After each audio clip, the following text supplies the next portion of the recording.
Les gars, je sais ce que vous vous dites. Novak Djokovic va gagner son 25e Grand Chelem. Ça n'arrivera pas, je vous le dis tout de suite. Je ne sais pas s'il y en a vraiment qui pensent encore que ça va arriver, mais c'est pas possible. Alcaraz va gagner le match contre Novak Djokovic demain soir. C'est sûr et certain. Je pense qu'aujourd'hui, si on est tous objectifs, Djokovic est arrivé au meilleur stade qu'il pouvait arriver à l'US Open, c'est-à-dire demi-finale, ce qui est déjà énorme. Et je pense qu'il ne pouvait pas aller mieux. Aujourd'hui, il y a un gap énorme entre Sinner et Alcaraz. Et globalement, je pense que vous allez tous être d'accord avec moi. Djokovic, il a fait le meilleur tournoi qu'il pouvait faire. Il est allé jusqu'en demi-finale. C'est un peu une petite finale. Il va avoir un show à l'américaine. Le public va être derrière lui. C'est l'underdog. Personne ne veut le voir partir. Il va jouer un peu avec le public. C'est probablement d'ailleurs la meilleure chance qu'il a, c'est de jouer un peu avec le public, là où Alcaraz n'est pas encore trop familier par des dizaines, je veux dire plusieurs années d'expérience de finale de Grand Chelem, comparé à Djokovic bien sûr.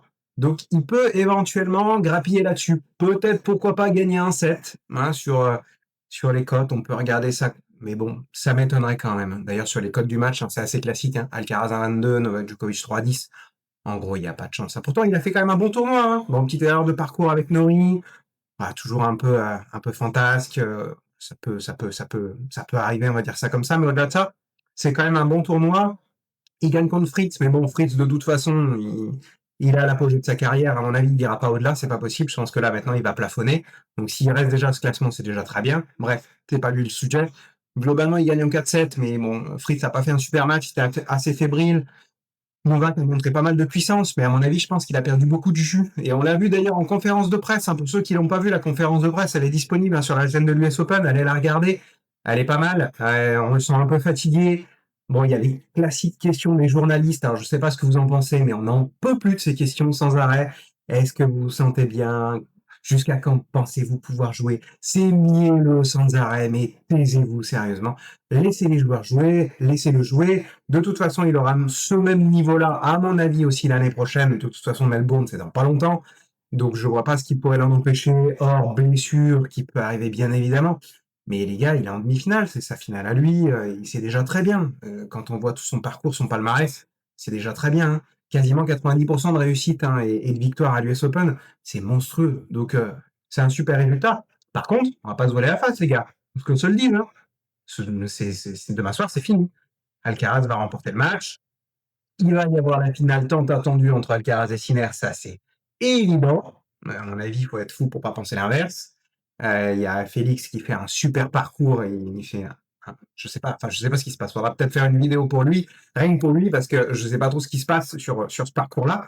Mais en tout cas, GG à lui. Mais globalement, ça va être Sinner et Alcaraz, chaud à l'américaine en finale. Et c'est très bien comme ça d'ailleurs. Hein, et c'est ce que tout le monde attend. Et c'est ce que tout le monde a envie de voir. Et c'est ce qu'on aura tous. Pour Novak, ça va s'arrêter là. Pas de 25e titre. Il aura jamais de 25e titre. C'est pas possible. Hormis si vraiment il y a Sinner, Alcaraz qui sont blessés à un tournoi, qu'il n'y a pas un mec qui fait le tournoi de sa vie comme Félix, ou un Zverev qui se réveille, ou un autre joueur qui commence à monter en puissance.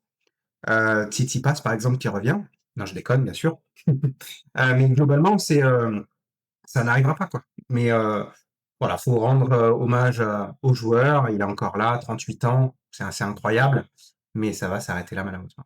Rendez-vous demain pour le match, qui à mon avis sera quand même beau, parce que Djokovic va à mon avis capitaliser sur son point fort. Hein. Djokovic, son point fort avant tout, c'est le mental, la régularité. Ah, s'il fait pas de faute, je pense qu'il peut battre vraiment n'importe quel joueur, hormis les deux comme Alcaraz et Sinner qui sont vraiment injouables. Mais globalement, s'il arrive à avoir une régularité impressionnante comme il a déjà eu par le passé, il y a peut-être moyen qu'il grappille un set, hein, surtout si le public est derrière. Hein. Mais globalement, je pense pas que ça se passe. Je vous souhaite en tout cas un bon match et à bientôt.